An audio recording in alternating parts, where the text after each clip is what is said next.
నమస్తే అండి. Welcome to Shri Dhanvantari Ayurvedic and naturopathy centre. ఈరోజు మనం గ్రీవబస్తి అంటే ఏమిటి దాని గురించి తెలుసుకుందాం.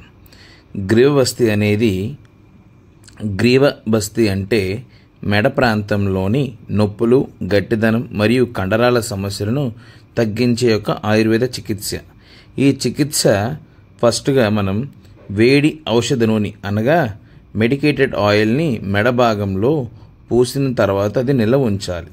నిల్వ ఉంచిన ఎడల 20 నుంచి 30 నిమిషాల పాటు ఆ వేడి నూనెని మెడ భాగంలో శ్వేతదనం చేసిన తర్వాత మీకు రిజల్ట్ అనేది తెలుస్తుంది.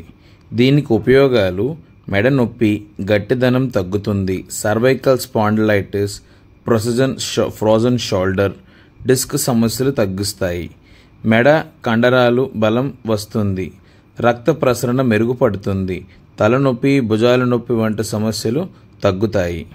ఈ ట్రీట్మెంట్ మెయిన్ చికిత్స ఫ్రోజన్ షోల్డర్ ప్లస్ సర్వైకల్ స్పాండిలైటిస్కి సంబంధించినది.